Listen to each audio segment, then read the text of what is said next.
नमस्कार किसान साथियों, स्वागत है आप सभी का एक बार फिर से मालवा की खेती यूट्यूब चैनल पे। किसान साथियों, आज के इस वीडियो में हम बात करने वाले हैं लहसुन की फसल में कौन से पोषक तत्व की सबसे ज़्यादा ज़रूरत होती है, किन खाद के माध्यम से इसे हम दे सकते हैं, इसकी कमी का क्या इफ़ेक्ट पड़ेगा और यदि ये हमारे खेत की मिट्टी में अधिक हो जाता है तो इससे क्या नुकसान भी हो सकता है। पूरी जानकारी पाने के लिए आप वीडियो को लास्ट तक ज़रूर देखिएगा। किसान साथियों, यूँ तो सभी प्रकार की फसलों को 17 से 18 प्रकार के पोषक तत्वों की आवश्यकता होती है, जिनमें कुछ मुख्य पोषक तत्व होते हैं, कुछ सहायक पोषक तत्व होते हैं और कुछ बिल्कुल ही सूक्ष्म पोषक तत्व होते हैं। मुख्य पोषक तत्वों की आवश्यकता सबसे अधिक होती है, जिनमें नाइट्रोजन, फास्फोरस और पोटास होते हैं। वहीं पर सहायक पोषक तत्वों की आवश्यकता मुख्य पोषक तत्वों के बाद होती है, जिसमें मैग्नीशियम, कैल्शियम, सल्फर होता है और बाकी जो सूक्ष्म पोषक तत्व होते हैं इनकी मात्रा बहुत कम आवश्यकता में होती है, जैसे जिंक, बोरान, कॉपर। इस प्रकार किसान साथियों, हमारी फसल के लिए प्रत्येक पोषक तत्व अपना अहम रोल निभाता है। यहाँ पर हम बात करने वाले हैं कि लहसुन की फसल में क्या किसी अलग से विशेष प्रकार की पोषक तत्वों की आवश्यकता होती है। तो जैसा कि मैंने कहा है कि सभी पोषक तत्वों की आवश्यकता होती है, लेकिन फसल को यदि हम वर्गीकरण करें किसान साथियों, तो फसलें अलग अलग प्रकार की होती हैं। कुछ कण वर्गीय होती हैं, कुछ होती है अनाज वाली, कुछ होती है तिलहनी। इस हिसाब से देखें तो किसान साथियों, इसमें किसी विशेष पोषक तत्व का रोल हो सकता है। यहाँ पर हम हमारी जो लहसुन की फसल है वो है कंदवर्गीय यानी गांठ वाली। तो इसके लिए जो सबसे ज़्यादा अहम पोषक जरूरी तत्व है किसान साथियों, वो है फास्फोरस। यूँ तो इसको सभी पोषक तत्वों की मात्रा की आवश्यकता होती है, लेकिन पोषक तत्व फास्फोरस का ये फसल सबसे ज़्यादा उपयोग करती है। किसान साथियों, हम फास्फोरस को विभिन्न माध्यम से देते हैं, जैसे कि डीएपी के माध्यम से देते हैं, सिंगल सुपर फास्फेट के माध्यम से देते हैं, एनपीके 12-32-16 के माध्यम से देते हैं या अन्य कोई सा भी फास्फेटिक उर्वरक के माध्यम से देते हैं। अब शुरुआत में हम बिजाई के समय किसान साथियों अक्सर डीएपी, सिंगल सुपर फास्फेट या एनपीके 12-32-16 या कोई भी आधार कार्ड के रूप में प्रयोग करते हैं।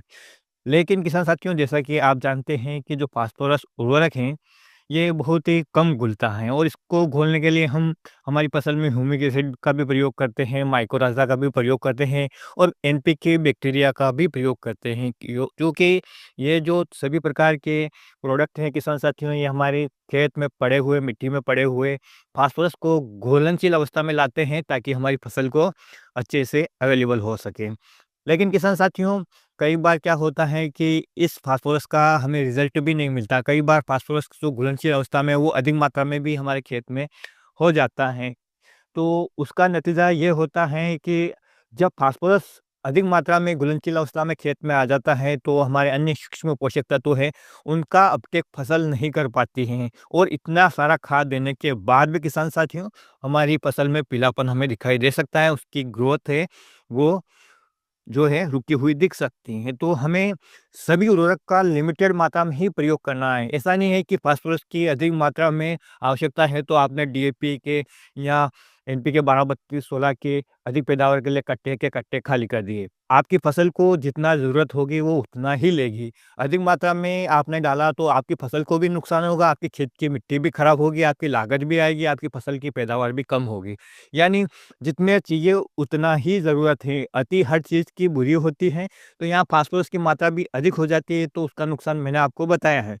लेकिन किसान साथियों, ऐसा हम क्या करें कि हमारी फसल को फास्फोरस भी उपलब्ध हो जाए और हमारे खेत की जो मिट्टी है वो भी खराब नहीं है और जो बाकी सूक्ष्म पोषक तत्व फसल को चाहिए वो भी मिट्टी से वो उगा सके। तो इसके लिए हमें कुछ ऐसे तरीके फास्फोरस देना होगा जो हमारी फसल के लिए भी लाभकारी हो, हमारे लिए भी लाभकारी हो, मतलब लागत कम आए और हमारा उत्पादन भी अच्छा हो। सामान्यतः किसान साथी हम डीएपी 12-32-16 का प्रयोग 2 बार अपनी फसल में करते हैं। पहला हम बेसल डोज़ में करते हैं और बाद में एक बार हम उसकी ट्रैप ड्रेसिंग कर देते हैं। लेकिन जब फसल 60 दिन से ऊपर की हो जाए, तब क्या हमें उसमें एनपीके 12-32-16 का या डीएपी का प्रयोग फास्फोरस पोषक तत्व को देने के लिए करना चाहिए? तो मेरे हिसाब से तो बिल्कुल भी नहीं करना चाहिए, क्योंकि इसको घुलने में भी काफ़ी ज़्यादा टाइम लगता है। हो सकता है हमारे खेत में वो पड़ा हो और घुलनशील अवस्था में नहीं आ रहा है, तो सबसे पहले तो हमें उसको घुलनशील अवस्था में लाने के लिए ह्यूमिक एसिड या जो बैक्टीरिया है उनका प्रयोग करना चाहिए। और यदि वो घुलनशील अवस्था में भी है, हमारी फसल ले नहीं पा रही किसी कारणवश, तो हमें उसे स्प्रे के रूप में पत्तियों को दे देना चाहिए। स्प्रे के रूप में हम कैसे दे सकते हैं? तो 60 दिन के बाद किसान साथियों, यदि हम बात करें तो जो भी वाटर सोल्यूबल फर्टिलाइज़र है फास्फोरिक युक्त, उनका हम प्रयोग कर सकते हैं। जैसे कि सबसे बढ़िया प्रोडक्ट है 05234, इसमें आपको पोटाश भी मिल जाता है, फास्फोरस भी मिल जाता है। यहाँ पर फास्फोरस आपके पौधे की जड़ी की वृद्धि भी करता है, तने को मोटा भी करता है, गांठ को फुलाता भी है। पोटाश है किसान साथियों, भोजन को पहुँचाने का काम करता है। बहुत सारे कमेंट आते हैं कि सर हमारी जो लहसुन की फसल है उसका तना तो मोटा हो गया है, लेकिन गांठ बड़ी नहीं हो रही, क्या करें? तो जैसा कि मैंने आपको बताया है कि पोटाश का किसान साथियों मुख्य काम ये होता है पौधे में भोजन को सही जगह पहुंचाना, और ज़मीन को भी मुलायम रखता है, पौधे से रोगों की लड़ने की शक्ति को भी बढ़ाता है। तो जब पोटाश का प्रयोग आप खेत में करते हैं, इस समय यदि आप ट्रैप ड्रेसिंग में देते हैं तो उसका सही फ़ायदा भी नहीं मिलता है, क्योंकि आपकी फसल की उम्र भी कम बची है, पोटाश को लगने में भी काफ़ी समय लगेगा। लेकिन यदि आप स्प्रे के रूप में पोटाश भी देते हैं, तो ये आपकी फसल के लिए दोहरा लाभ होने वाला है। एक तो फास्फोरस की भी पूर्ति हो रही है, पोटाश की भी पूर्ति हो रही है। जो भी कस है, वो किसान साथियों आपके पौधे का वो गाँठ की ओर डाइवर्ट होने लगता है। पोटाश का मेन रोल हम लहसुन में यही जानते हैं। तो हमारा एक वाटर सोल्यूबल फर्टिलाइज़र से 2 काम हो रहे हैं, पौधे का तना मोटा हो रहा है, तने मोटा है तो उसका जो ऊर्जा है वो कंद की ओर डाइवर्ट हो रही है, और हमारी ज़मीन को भी कोई नुकसान नहीं हो रहा है, हमारी लागत भी है वो भी कम आ रही है, सूक्ष्म पोषक तत्व भी फसल अच्छे से अपटेक कर पा रही। तो क्यों ना हम ऐसे विकल्प की ओर जाएँ।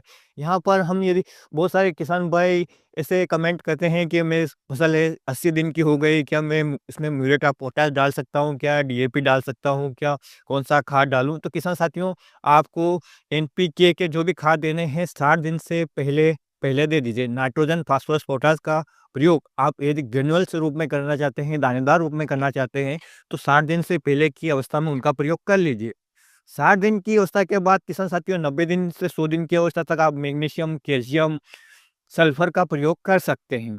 लेकिन यदि आपकी फसल में आप 60 दिन के बाद फास्फोरस या पोटाश युक्त उर्वरक डालते हैं, तो उसका रिज़ल्ट तो आपको मिलता है, लेकिन जितनी लागत है लग रही है उतना नहीं मिलता है। आपने ₹1 खर्च किया, 50 पैसे का फ़ायदा मिला और 50 पैसे आपके ऐसे ही चले गए। तो आप ऐसा करें कि 50 पैसे खर्च करके ₹1 का फ़ायदा उठाएँ, तो इसके लिए वाटर सोल्यूबल फर्टिलाइज़र सबसे बेस्ट विकल्प होते हैं इस समय। 60 दिन की अवस्था के बाद आप जो भी पोषक तत्व अवेलेबल कराना चाहते हैं अपनी फसल को, वो आप स्प्रे के रूप में दें। तो आपकी फसल को बिना किसी नुकसान के पोषक तत्व भी अवेलेबल हो जाते हैं, और उनका रिज़ल्ट भी जल्दी मिलता है, क्योंकि डायरेक्ट पत्तियों द्वारा अवशोषित हो जाते हैं। यदि आप ज़मीन से देते हैं तो पहले वो घुलनशील अवस्था में आएगा, फिर पौधे को लगेगा, हर इरिगेशन में आप पिलाओगे तब लगेगा। लेकिन यहाँ स्प्रे के रूप में किसान साथियों आपके पौधे के अंदर वो चला जाता है और तुरंत काम करना शुरू कर देता है। तो हमारी फसल के पास अब आधी उम्र ही बची होती है 60 दिन के बाद, क्योंकि 120 से 130 दिन के बाद फसल पक जाती है। तो इस हिसाब से उम्र के हिसाब से ही, फसल की उम्र के हिसाब से ही हम यदि उसमें खाद का या सूक्ष्म पोषक तत्वों का प्रयोग करेंगे, तो उसके रिज़ल्ट है वो हमें अच्छे मिलेंगे। तो मेरा आपसे यही कहना है कि यदि आपकी फसल 60 दिन की है, 70 दिन की है या 80 दिन की है, यदि उसमें आप कोई दानेदार खाद डालने वाले हैं तो बिल्कुल ना डालें। उसका आप किसान साथियों स्प्रे करें, जैसे कि फास्फोरस और पोटाश के लिए 05234 बहुत अच्छा हो गया, या आपकी फसल 100 प्लस दिन की हो गई है, कस नहीं उतर रहा है, आप तो 0050 या लिक्विड जो पोटाश आता है उसका प्रयोग कर सकते हैं।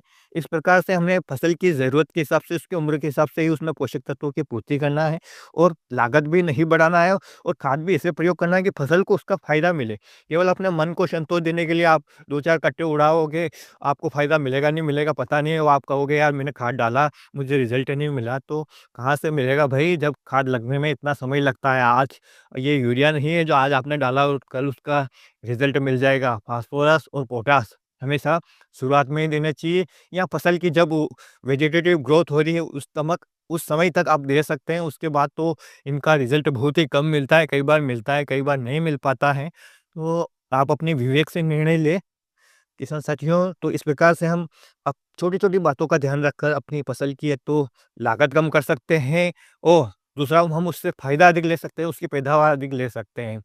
तो किसान साथियों, आज के वीडियो में इतनी जानकारी थी। फिर भी आप स्वतंत्र हैं, आप किसी अच्छे कृषि सलाहकार से पूछ सकते हैं कि मुझे खरीफ फसल में इतने दिन की फसल हो गई, उसके बाद दानेदार उर्वरक का प्रयोग करना चाहिए या नहीं करना चाहिए, करता हूँ तो कितना रिजल्ट मिलता है, नहीं मिलता है। ये आपके ऊपर डिपेंड करता है। यदि जानकारी आपको पसंद आई हो तो वीडियो को लाइक ज़रूर कीजिएगा और अन्य किसान भाइयों के हित में इस वीडियो को शेयर ज़रूर कीजिएगा। किसी प्रकार का कोई यदि डाउट है तो कमेंट करके पूछ सकते हैं। फिर मिलेंगे एक नए वीडियो में एक नई जानकारी के साथ। तब तक किसान साथियों, ख्याल रखिएगा आप अपना, अपने परिवार का, अपने पशुधन का और अपनी फसलों का। वीडियो देखने के लिए आपका बहुत-बहुत धन्यवाद। जय हिंद, जय जवान, जय किसान।